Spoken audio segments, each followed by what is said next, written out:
আপনি গত মাসে এক টক শোতে আওয়ামী লীগকে ইঙ্গিত করে হয়তো এরকম বলেছেন যে পরাজিতদের ধ্বংস করে দিতে হবে।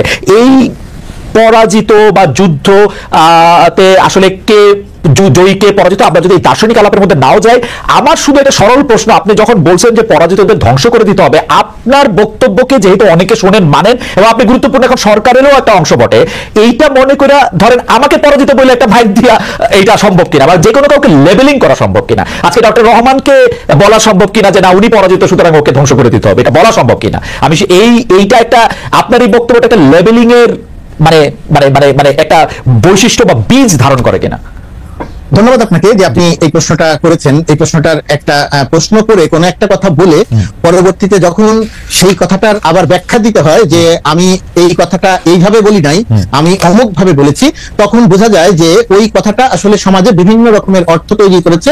অর্থাৎ আমি যেটা মনে করে বলেছি, আমার যারা আমার কথা শুনছেন তারা বিষয়টিকে সেটা মনে করছেন না।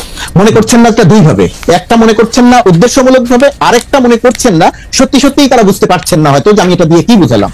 এটা দিয়ে আমি যখন বলেছি পরাজিতদের ধ্বংস করে দিতে হবে, তখন অনেকেই মনে করছেন যে আমি মনে হয় পরাজিতদের হত্যা করতে বলেছি, তার মানে কি হাজার হাজার মানুষকে হত্যা করে ফেলতে হবে, এরকম ব্যাখ্যাও হচ্ছে।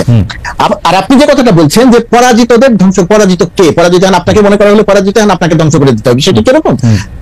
5 আগস্ট যাদের বিরুদ্ধে আন্দোলন হয়েছে, শত্রু সুনির্দিষ্ট, চেনা জানা, এই শত্রু চেনা জানা, শত্রু চেনা জানা যে পরাজিত পক্ষ, সেই পরাজিত পক্ষ যখন আবার মাঠে এসে যখন আবার আর এক রকমের অরাজকতা তৈরি করছে, সেই অরাজকতা যাতে তৈরি করতে না পারে তাদের যে অপরাজনৈতিক শক্তি, আমি ধ্বংস করে দেয়া বলতে তাদের সেই অপতৎপরতাকে বুঝিয়েছিলাম।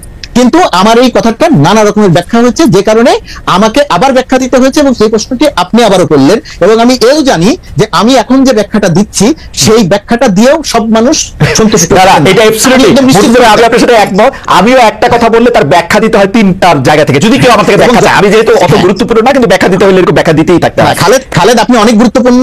আর আমার বক্তব্যটা খুব পরিষ্কার যে ফ্যাসিস্ট শক্তিকে, যে মাফিয়া শক্তিকে, যেটা জাহিদ ভাই বারবার বলেন যে মাফিয়া, যে টেররিস্ট শক্তিকে বাংলাদেশের মানুষ ছাত্র জনতা আন্দোলনের নেতৃত্ব দিয়েছে, সেই মানুষ রক্তের বিনিময়ে তাদেরকে পরাজিত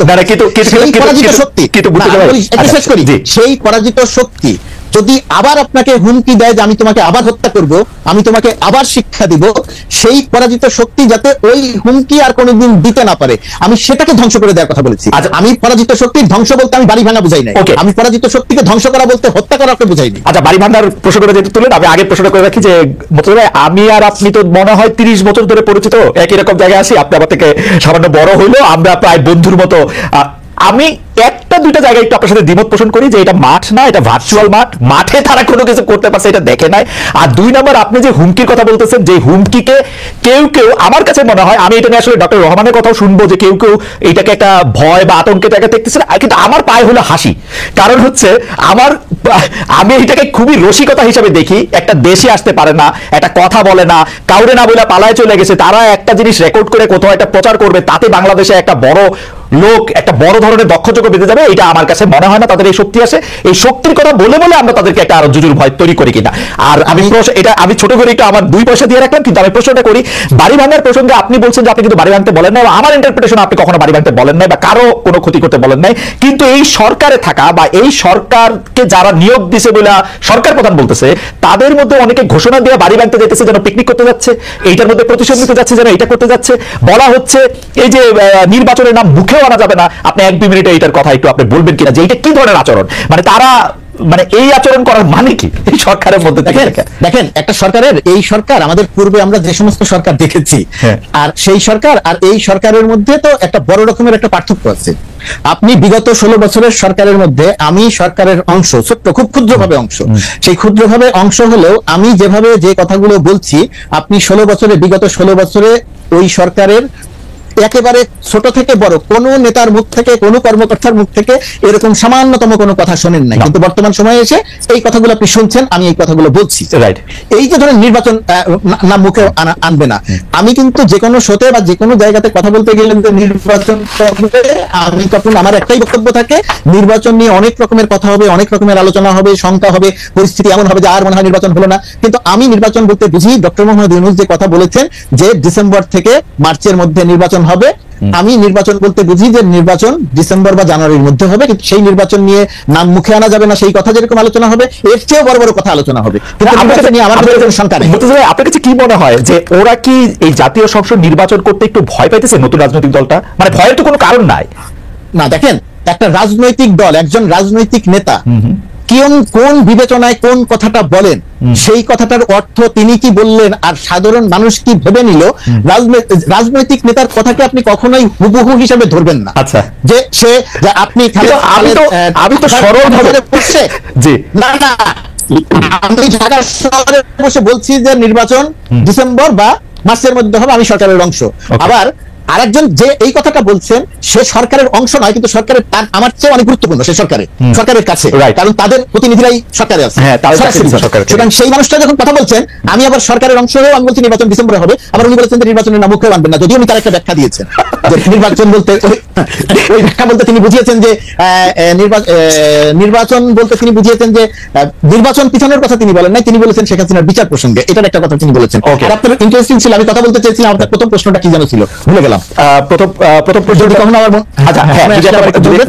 যদি আপনি ওই যে না, প্রথম প্রশ্ন তো ছিল হচ্ছে পরাজিত ধ্বংস করার প্রসঙ্গে। আমি জানতে চাইছিলাম যে এটা ট্যাগ দেয় কিনা, এটা ট্যাগ দেয়, হ্যাঁ এটা ট্যাগ দেয় কিনা। ঠিক আছে, আমরা আবার আসবো আপনার কাছে। আমি একটু ডক্টর জাহিদুর রহমানের কাছে আরেকটা জিনিস আমি একটু কথা বলে নেই। ধরেন একটা ঘটনা, ওই যে আপনি পরাজিত শক্তির কথা বলছিলেন, যে টেলিফোনে হুমকি দিল, ধরেন ইউরোপের কোন একটা দেশে 8 জন নেতার সাথে বসে সে বলল বাংলাদেশে আসতেছি, সীমান্তের কাছে, হ্যাঁ সীমান্তের কাছেই আসি, ধরে ধরে শিক্ষা দিব, ইত্যাদি ইত্যাদি কথা বলো।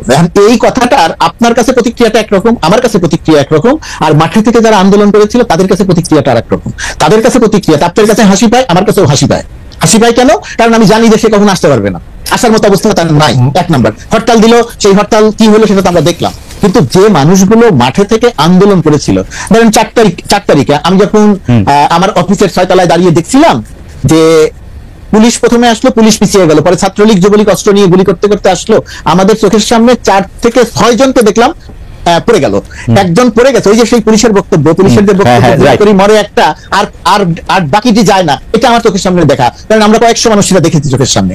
তো ওই যে ছেলেটা পাশে একজন দাঁড়িয়ে ছিল, সে হয় তার বন্ধু, সহপাঠী, সহকর্মী, একই সাথে স্লোগান দিচ্ছিল, তার মধ্যে একজন মারা গেল।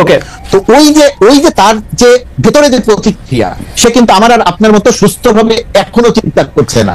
যখন কথা বলে তখন তার ভেতরে যে প্রতিক্রিয়া হয়, সেই প্রতিক্রিয়াটা আমার আর আপনার মতো হাসির জায়গাতে থাকে না, তার ভিতরে একটা বিক্ষুব্ধতা তৈরি। আমার মনে হয় বিক্ষুব্ধতার নানা রকমের ধ্বংসাত্মক প্রকাশ হয়ে থাকতে পারে, হয়ে যেতে পারে। আমার মনে হয় যে মুর্তজা ভাই আপনি ঠিকই বলতেছেন, কিন্তু আমরা যোগাযোগের ছাত্র হিসেবে একটা জিনিসের কথা বারবার পড়ছি, বিশেষ করে আধুনিক যোগাযোগে, যেটা নাম হচ্ছে অপিনিয়ন লিডার।